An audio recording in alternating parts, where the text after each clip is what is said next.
নমস্কার বন্ধুরা, বগলা কিচেনে তোমাদের স্বাগত। বন্ধুরা, আমি আজকে লাউয়ের একটা একটু ভিন্ন স্বাদের সবজি বানাবো।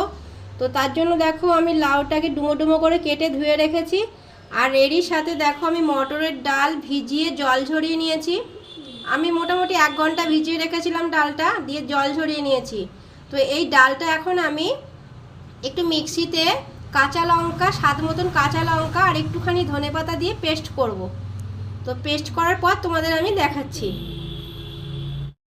দেখো মটর ডালটা আমি সুন্দর করে ধনেপাতা আর কাঁচা লঙ্কা দিয়ে পেস্ট করে নিয়েছি। তো এবার এর সাথে আমি 2 চামচ নারকেল বাটা মেশাবো, আর বাকিটা আমি রান্নার জন্য রেখে দিলাম। দেখো এতে আমি 2 চামচ নারকেল পেস্ট দিয়েছি, আর দেব স্বাদ মতন লবণ,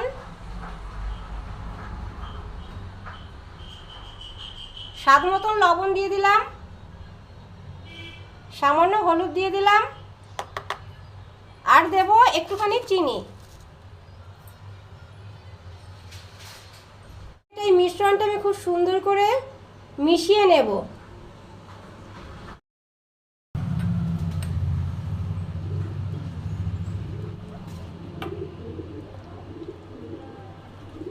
তো দেখো আমার মেশানো হয়ে গেছে। এবার এটাকে আমি মিনিট 5 রেখে দেবো এইভাবেই। এইবার দেখো কড়াইয়ে সাদা তেল দিয়ে দিয়েছি, তেলটা আমার গরম হয়ে গেছে। আমি বড়া ভাজি এবার ছোট ছোট করে দিচ্ছি। যত ছোট ছোট করে দেবে তত কিন্তু ভালো হবে খেতে।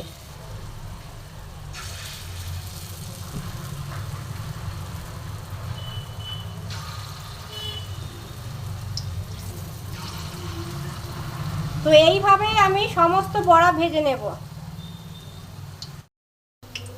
দেখো আমি কিছু বড়া কড়াইয়ে ছেড়ে দিয়েছি। এবার এক পিঠ ভাজা হলে আমি উল্টিয়ে আর এক পিঠ ভেজে নেব। বড়াগুলো ভাজা হয়ে গেছে, 2 পিঠই আমি তুলে নিচ্ছি, দিয়ে বাকিটাও ভেজে নিচ্ছি এইভাবে। দেখো বাকি বড়াগুলোও ছেড়ে দিয়েছি, ওই একইভাবে আমি এগুলোও সব ভেজে নামিয়ে নেব। দেখো এক পিঠ হয়ে গেছে, এবার আমি উল্টে দিয়েছি। এইবার দেখো আমার বড়াগুলো ভাজা হয়ে গেছে। তো সেই ভাজা আর বড়া ভাজারই তেল খানিকটা রয়েছে, আমি এই তেলের মধ্যেই ফোড়ন দেব। কিছুটা রাঁধুনি আর সামান্য কয়েকটা কালো সর্ষে দিয়ে দিলাম। আর দেখো নিয়েছি কটা কারি পাতা, এর মধ্যে দিয়ে দেব। কারি পাতাগুলো আমি দিয়ে দিলাম। দেখো সর্ষে খুব সামান্য, তার সাথে একটু রাঁধুনি, সেটা হাতে করে একটু ডোলের মধ্যে দিয়ে দিতে হবে কড়াইয়ে। আর দিয়েছি কটা কারি পাতা আর 2টো কাঁচা লঙ্কা চেরা। তো ভালো মতন আমি ফোড়নটা ভেজে নেব। ওটা ছাড়া হয়ে গেছে। তো এবার আমি যে নারকেল বাটাটা ছিল সম্পূর্ণ দিয়ে দেবো, আর দিয়ে দেবো লবণ। যতটা লবণ লাগবে আমি একবারেই দিয়ে দিচ্ছি, আমি বারবার দেব না। এতে আমি কোনো হলুদ দেব না। আর দেখো একটুখানি আদা গ্রেট করে রেখেছি, সেই আদাটা আমি দিয়ে দিলাম সম্পূর্ণ। এইবার আমি খুব সুন্দর করে এটাকে মিশিয়ে নেব।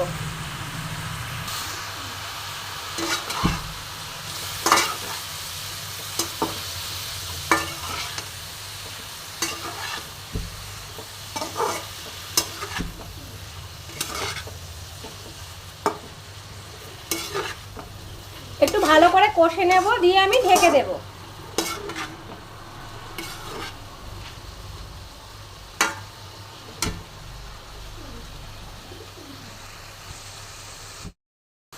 দেখো তেলের সমস্ত মশলার সাথে কিন্তু একটু ভাজা ভাজা হয়ে এসেছে। আমি এবার একটু ঢেকে দেব।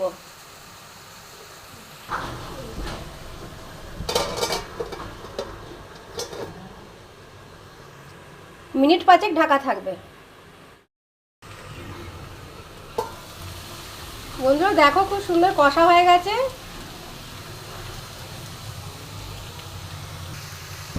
এইবার দেখো আমি এখানে 1 বাটি গরুর দুধ একটু ঘন করে রেখেছি। তো এই দুধটা আমি পূর্ণ আমি এর মধ্যে দিয়ে দেব।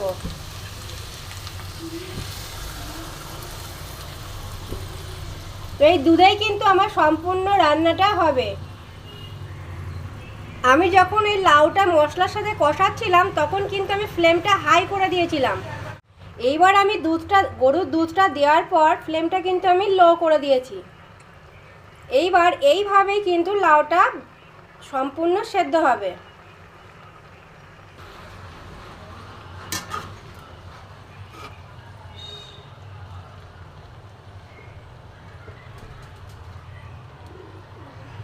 যেহেতু আমি মশলাটা কষার সময় একটু ঢাকা দিয়ে দিয়েছিলাম, তাই আমার এখন আর ঢাকা দেওয়ার দরকার নেই, কারণ আমার অর্ধেকের বেশি কিন্তু লাউটা ওই কষার সময়তে সেদ্ধ হয়ে গেছে। তো এইভাবে কিছুক্ষণ ফোটার পরে আমি ভেজে রাখা মটর ডালের বড়াগুলো দেব। দেখো আমি এটা 1 চামচ মতন চিনি দিচ্ছি।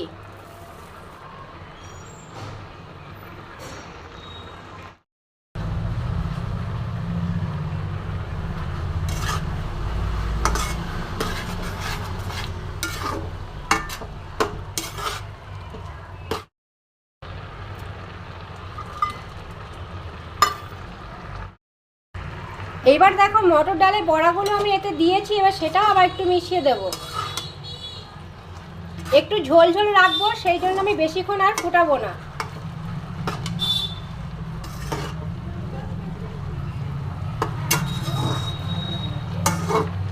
এটা ভাত দিয়ে খেতে খুব ভালো লাগে বন্ধুরা। এই সবজিটা দুর্দান্ত স্বাদের হয়। আর যদি আমার রেসিপি ভালো লাগে তাহলে প্লিজ আমাকে সাবস্ক্রাইব করে দাও। ইউটিউব থেকে দেখলে, ফেসবুক থেকে দেখলে প্লিজ ফলো করে দিও নতুন নতুন রেসিপি পাওয়ার জন্য।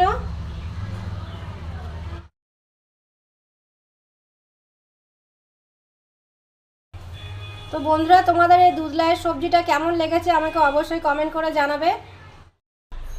আমার এই রেসিপিটা সম্পূর্ণ দেখার জন্য তোমাদের অসংখ্য ধন্যবাদ।